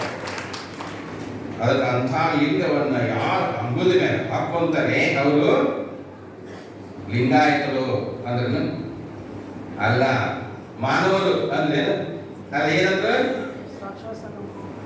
ಲಿಂಗము దర్శించిన వాడు ಸಾಕ್ಷಾತ್ ಪರಶಿವುಡರ ವಿಶ್ವದ ವಿರಾಮ ವಿನುರುವೇವ. ಎಷ್ಟು ಚಂದ ಹೇಳ್ತಾರೆ ನೋಡ್ರಿ. ಲಿಂಗ ಹಾಕೊಂಡವ್ರು ಲಿಂಗಾಯತ ಅಂತ ಹೇಳ್ಬೇಕಾಗಿತ್ತವ್ರು, ವೀರಶೈವ ಅಂತ ಹೇಳ್ಬೇಕಾಗಿತ್ತವ್ರು, ಮಾನವರು ಅಂತ ಹೇಳ್ಬೇಕಾಗಿತ್ತವ್ರು. ಏನ್ ಹೇಳಿದ್ರು? ಆ ಲಿಂಗ ಯಾರು ಹಾಕೊಂತಾರ ಅವರು ಸಾಕ್ಷಾತ್ ಪರಶಿವನ ಸ್ವರೂಪ. ಯಾಕಂದ್ರೆ ಆ ಲಿಂಗದಲ್ಲಿ ಅಂಥ ಒಂದು ಶಕ್ತಿ ಇದೆ. ನಮ್ಮನ್ನ ಮಾನವರನ್ನ ಮಹಾದೇವರನ್ನಾಗಿ ಮಾಡುವ ಶಕ್ತಿ ಆ ಇಷ್ಟಲಿಂಗದಲ್ಲಿ ಮಾತ್ರ ಇದೆ. ಅದಕ್ಕೆ ಮಾತಾಡಿದ್ರು ಹೇಳಿದ್ರು, ನೀವು ಪೂಜೆ ಮಾಡ್ಕೊಳ್ಳೋದು ಚಿಂತಿಲ್ಲ, ಒಳಗ ಮೊಬೈಲ್ ಇರಲಿ. ಏನಿರಲಿ? ಇಳಿಸ್ಬರಿ ಒಳಗ. ಸುಮ್ಮನೆ ಈ ಕಡೆ ಕೇಳಿ ಈ ಕಡೆ ಬಿಟ್ರೆ ನಮ್ಮ ಕಡೆ ಏನಂತಂದ್ರೆ ಕ್ಯೂಡ್ ಲಿಂಗ ಆಯ್ತು ಅಂತಾರೆ. ಯಾರು ಇದೆಲ್ಲ ನೋಡಿ ಎಷ್ಟು ಚಂದ ಕ್ಯೂಡ್ ಲಿಂಗ ಅಂತ ಯಾರು. ನಾ ಈಗ ಒಂದು ಆ ಊರಿಗೆ ಹೋಗಿ ಪ್ರವಚನ ಮಾಡಿ ಬಂದಲ್ಲ, ಅಲ್ಲೊಂಥರ ಲಿಂಗ ಆಯ್ತದ. ನಿಮ್ಗೆ ಗೊತ್ತೈತೆ ಇಲ್ಲ? ಲಿಂಗ ಅದಾವ. ಆ ಲಿಂಗನೆಲ್ಲ ಡಬ್ಬೆ ಹಾಕಿ ಮುಚ್ಚಿ ಆಗ ನಾವು ಎಂತ ಲಿಂಗ ಅಂತ ಕರಿಬೇಕು? ಚಪ್ಪಾಳೆ ಹೊಡ್ರಿ. ಡಬ್ಬಿ ಲಿಂಗ ಆಯ್ತು, ಜಗಲಿ ಲಿಂಗ ಆಯ್ತು, ಅಡಕಲಗರಿಗೆ ಲಿಂಗ ಆಯ್ತು, ಗೂಟು ಲಿಂಗ ಆಯ್ತು, ಅರ್ಧಮರ್ಧ ಲಿಂಗ ಆಯ್ತು, ಕನೇಶಮಾರಿ ಲಿಂಗ ಆಯ್ತು, ಆಮೇಲೆ ಡಬ್ಬಿ ಲಿಂಗ ಆಯ್ತು, ಕೊನೆಗೆ ಕ್ಯೂಡ್ ಲಿಂಗ ಆಯ್ತು. ಕೇಳಿಲ್ಲೇ ಬಿಟ್ಟವ್ರ ಕ್ಯೂಡ್ ಲಿಂಗ ಆಯ್ತು. ಅಂತವ್ರು ಯಾರು ಮೊದಲಿಗೆ ಇಲ್ಲಿ ಯಾರದಪ್ಪ ಅಂದ್ರೆ ನಿಜವಾದ ಲಿಂಗಾಯತರು. ಜೈನಾಬಾದಿನ ಶರಣರು ಅಂತಿಂತ ಲಿಂಗಾಯತರಲ್ಲ. ಅಂಗದ ಮ್ಯಾಲ ಲಿಂಗ ಇಟ್ಟುಕೊಂಡು, ಜಗಲಿ ಮ್ಯಾಲ ಬಸವಣ್ಣನ ಭಾವ ಚಿತ್ರ ಇಟ್ಟುಕೊಂಡು, ಅದರ ಮುಂದೊಂದು ಪುಸ್ತಕ ಇಟ್ಟುಕೊಂಡು, ಒಂದಿಷ್ಟು ಪೂಜೆ ಮಾಡಿ ಕಾಯಕ ಮಾಡಿ ದಾಸೋಹ ಮಾಡುವಂತ ನಿಜವಾದ ಲಿಂಗಾಯತರು ನಾವು ಎಲ್ಲರ ಕಾಣಬೇಕಂದ್ರೆ ಅದು ಜೈರಾಬಾದಿನಲ್ಲಿ ಕಾಣಬೇಕು. ಅದಕ್ಕೆ ಹೇಳಿದ್ರು ಮಾತಾಜಿಯವರು, ನೀವು ಯಾರು ಇರ್ಬ್ಯಾರ್ರಿ, ಊರು ಬಿಟ್ಟೆ ಹೋಗ್ರಿ, ಊರು ಬಿಟ್ಟು ಹೋಗ್ರಿ ಅಂತಂದ್ರು. ಆಮೇಲೆ ಆ ಊರಾಗ ಹೋಗಿ ಏನ್ ಮಾಡಿದ್ರು, ಅಲ್ಲಿ ಅವ್ರಿಗೆ ಏನು ಗೊತ್ತಿಲ್ಲ, ಏಮీ లేదు, ಲಿಂಗ ಅಂದ್ರೆ ಗೊತ್ತಿಲ್ಲ, ಭಸ್ಮ ಅಂದ್ರೆ ಗೊತ್ತಿಲ್ಲ, ವಚನ ಅಂದ್ರೆ ಗೊತ್ತಿಲ್ಲ, ಶರಣ ಅಂದ್ರೆ ಗೊತ್ತಿಲ್ಲ. ಅವ್ ಏನ್ ಗೊತ್ತು ಅಂತಂದ್ರ ಅವ್ರಿಗೆ ಕೇಳಿದಂತ ಮಾತಾಜಿ ಅವರು, ನಿಮ್ ಜೀವನದ ಗುರಿ ಏನಂತ ಕೇಳಿದಾಗ ಅವ್ರು ಹೇಳಿದಂತ, ನಮ್ಮ ಜೀವನದ ಗುರಿ ಏನಂದ್ರ ಕಾನ ಪೀನಾ सोना एक दिन में मरना हमारा जीवन में साधना. ಅದಕ್ಕೆ ಹೇಳಿದ್ರೆ ಇಷ್ಟು ಮಾಡಕ್ಕಂತ ಇಲ್ಲೇ ಇರ್ತೀವಿ, ಎಲ್ಲಿ ಹೋಗ್ಬೇಕ್ರಿ. ಅದಕ್ಕೆ ಮತ್ ಮುಂದಿನ ಹೋಗಿ ನಿಮ್ಮನ್ನ ಅವ್ರಿಗೆ ಕಲಿಸ್ಬೇಕ್ರಿ. ನೀವಂತ ಹಣ ಚಲೋ ಇಲ್ಲ ಬಿಟ್ಟ ಹಾಳು ಮಾಡ್ಬೇಕ್ರಿ. ಅದಕ್ಕೆ ಶರಣ ಬಂಧುಗಳೇ, ಇವತ್ತು ನಾವು ಬಸವಣ್ಣವ್ರ ಬಗ್ಗೆ ಒಂದು ನಿಮಗೆ ಅಪ್ಪನವರು ಬಸವಣ್ಣವರ ಒಂದು ಘಟನೆ ಹೇಳ್ತೇನೆ. ಈಗ ನಮ್ಮ ಇವು ಯಾರಿಗೆ ವೈದ್ಯನಾಥ್ ಯಾರಿಗೆ ಅವ್ರಿಗೆ ಕನ್ನಡ ಬರಂಗಿಲ್ಲ ಅಂತ ಮಾತಾಡಿ ಸಂಗಪ್ಪ ಅವರಿಗೆ ಸಂಗಪ್ಪ ಅವ್ರಿಗೆ ಕನ್ನಡ ಬರಂಗಿಲ್ಲ ಅಂತಂದ್ರು. ಶ್ರೀಶೈಲ್ಯಾಗ ಒಬ್ಬರು ಪಂಡಿತಾರಿದ್ರು, ಅವ್ರಿಗೂ ಕನ್ನಡ ಬರ್ತಿದ್ದಿಲ್ಲ. ಬಸವಣ್ಣವ್ರ ಕಾಲದಲ್ಲಿ ಕನ್ನಡ ಬರ್ತಿದ್ದಿಲ್ಲ ಅವರಿಗೆ.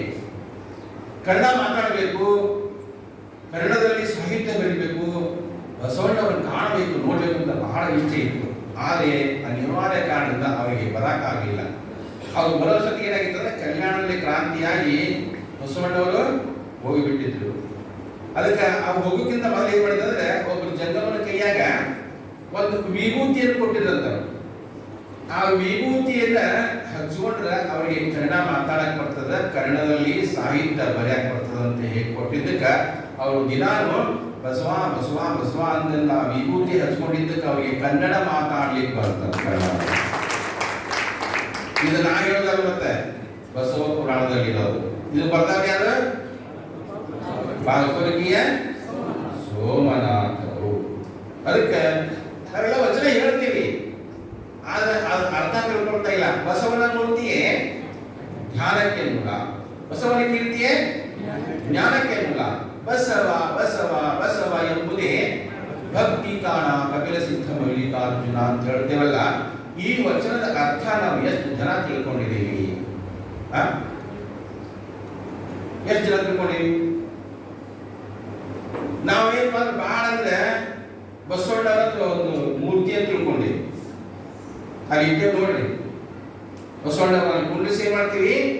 ಬಸವಣ್ಣವರ ಮೂರ್ತಿ ಅಂತ ತಿಳ್ಕೊಂಡು ಪೂಜೆ ಮಾಡ್ತೀವಿ, ಪ್ರಾರ್ಥನೆ ಮಾಡ್ತೀವಿ, ಧ್ಯಾನ ಮಾಡ್ತೀವಿ, ನೈವೇದ್ಯ ಮಾಡ್ತೀವಿ, ಭಜನೆ ಮಾಡ್ತೀವಿ, ಮನೆ ಕಡೆ ಹೋಗ್ತೀವಿ. ಬಸವಣ್ಣನವರಂದ್ರೆ ಬರೀ ಮೂರ್ತಿನಾ? ಏನಂಗ ವ್ಯಕ್ತಿ, ವ್ಯಕ್ತಿನ ಶಕ್ತಿ ಅಂತ ನಮ್ಮ ಶಕ್ತಿ ಅಂತ ಹೇಳ್ತಾರೆ. ವ್ಯಕ್ತಿತ್ವ ಕ್ಯಾರೆಕ್ಟರ್, ವ್ಯಕ್ತಿತ್ವ ಕ್ಯಾರೆಕ್ಟರ್. ಅದಕ್ಕೆ ಬಸವಣ್ಣನ ಬಗ್ಗೆ ಏನು ಹೇಳಿದ್ರು ಕಡಿಮೆ. ಬಸವಣ್ಣನ ಬಗ್ಗೆ ಏನ್ ಹೇಳಿದ್ರು ಕಡಿಮೆ, ಎಷ್ಟು ಹೇಳಿದ್ರು ಕಡಿಮೆ. ಅದಕ್ಕೆ ಬಸವಣ್ಣನವರ ಮೂರ್ತಿ ಅಷ್ಟೇ ಅಲ್ಲ, ಬಸವಣ್ಣನವರ ಸ್ಫೂರ್ತಿ. ಹೊಳಿ ಚಪ್ಪಾಳಿ. ಏನ್ರಿ ಸ್ಫೂರ್ತಿ? ಯಾರಿಗೆ? ಇಲ್ಲಿ ಕುಂತಾರ ಮಾತಾಜಿ ಅವರ, ಅವ್ರಿಗೆ ಮತ್ತು ನಮಗ ನಿಮಗ ಜೈರಾಬಾದ್ನವರಿಗೆ, ಹಿರೇಹೊನ್ನಳ್ಳಿ ಎಲ್ಲಿ? ಹಿರೇಹೊನ್ನಳ್ಳಿ ಧಾರವಾಡ ಜಿಲ್ಲೆ. ಹಿರೇಹೊನ್ನಳ್ಳಿ ಅವರಿಗೆ, ಕರ್ನಾಟಕದವರಿಗೆ, ಆಂಧ್ರದವರಿಗೆ, ತೆಲಂಗಾಣದವರಿಗೆ, ಭಾರತದವರಿಗೆ ಅಷ್ಟೇ ಅಲ್ಲ, ಇಡೀ ವಿಶ್ವದವರಿಗೆ ಸ್ಫೂರ್ತಿ ಯಾರ? ಬಸವಣ್ಣನವರು. ಅದಕ್ಕೆ ಅಪ್ಪ ಬಸವಣ್ಣನವರ ಒಂದೊಂದು ವಚನವನ್ನು ಓದಿ ಸ್ಫೂರ್ತಿ ಒಳಗಾದರು. ಯಾರು? ಲಿಂಗಾನಂದ ಮಹಾಸ್ವಾಮೀಜಿಯವರು ಕಾಮ್ರೇಡ್ ಆಗಿದ್ರು. ಅವರು ಕಾಮ್ರೇಡ್ ಆಗಿರ್ತಕ್ಕಂಥ ಲಿಂಗಾನಂದ ಅಪ್ಪಾಜಿಯವರು ಒಂದಿಷ್ಟು ವಚನಗಳನ್ನು ಓದಿ ಬದಲಾವಣೆ ಆಗಿ ಕೊನೆಗೆ ಅವರು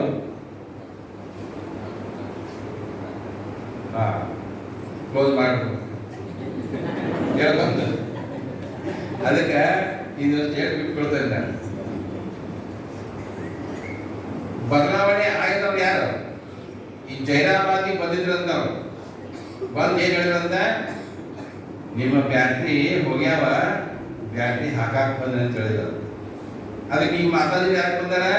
ನಿಮ್ ಬ್ಯಾಟ್ರಿ ಡೌನ್ ಆಗ್ಯಾವ, ಚಾರ್ಜ್ ಮಾಡಕ್ ಬಂದಾರ. ಅದಕ್ಕೆ ಅವರು ವಚನ ಸಾಹಿತ್ಯ ಅಧ್ಯಯನ ಮಾಡಿ ಪ್ರಚಾರ ಮಾಡ್ತಾ ಮಾಡ್ತಾ ಹಳ್ಳಿ ಏಕರಾತ್ರಿಯಂತೆ, ಪಟ್ಟಣಕ್ಕೆ ಪಂಚರಾತ್ರಿಯಂತೆ ಧರ್ಮೋಪದೇಶವನ್ನು ಮಾಡ್ತಾ ಮಾಡ್ತಾ ಕೊನೆಗೆ ಅವರಿಗೆ ಏನು ಬಿರುದು ಬಂತು ಅಂದ್ರೆ ಪ್ರವಚನ ಪಿತಾಮಹ ಲಿಂಗಾನಂದ ಸ್ವಾಮೀಜಿ. ಅವರ ಶಿಷ್ಯರು ನಾವೆಲ್ಲ ಮಾತಾಡ್ತೇವೆ, ನಾವೆಲ್ಲ ಅವರಲ್ಲೇ ಹುಟ್ಟಿ ಬೆಳೆದಂಥವು. ಆಮೇಲೆ ಒಂದು ವಚನವನ್ನು ಓದಿ, ವಚನ ಪಿತಾಮಹ ಯಾರು? ಫಕೀರಪ್ಪ ಗುರಪ್ಪ ಹಳಕಟ್ಟಿಯವರು. ವಚನ ಸಾಹಿತ್ಯ ಓದಿ ಅವರು ವಚನ ಪಿತಾಮಹ ಅನ್ನಿಸ್ತಾರೆ. ಅದಕ್ಕೆ ನಮ್ಮ ಧರ್ಮದಲ್ಲಿ 3 ಜನ ಪಿತಾಮಹರು. ಯಾರು? ಮೊದಲನೇವರು ಧರ್ಮ ಪಿತಾ ಬಸವಣ್ಣನವರು. ಎರಡನೇದವರು ಪ್ರಭು ಹಳಕಟ್ಟಿಯವರು. ಮೂರನೇದವರು ಲಿಂಗಾನಂದ ಅಪ್ಪಾಜಿಯವರು. ಅದಕ್ಕೆ ಶರಣ ಬಂಧುಗಳೇ, ನಾವು ಒಂದಿಷ್ಟು ವಚನ ಸಾಹಿತ್ಯವನ್ನು ನಮ್ಮ ಜೀವನದಲ್ಲಿ ಅಳವಡಿಸಿಕೊಂಡು, ಅಂದರೆ ಬರೀ ಹೇಳೋದಷ್ಟೇ ಅಲ್ಲ, ಕೇಳಿದ್ದನ್ನ ನಮ್ಮ ಜೀವನದಲ್ಲಿ ಅಳವಡಿಸ್ಕೊಂಡು ನುಡಿದ್ರೆ ನಮ್ಮ ಜೀವನ ಪಾವನ ಆಗ್ತದ, ಹಸನಾಗ್ತದ ಅಂತ ಹೇಳ್ತಾ ನನ್ನ ಮಾತಿಗೆ ವಿರಾಮ ಕೊಡ್ತೀನಿ. ಎಲ್ಲರಿಗೂ ಶರಣ.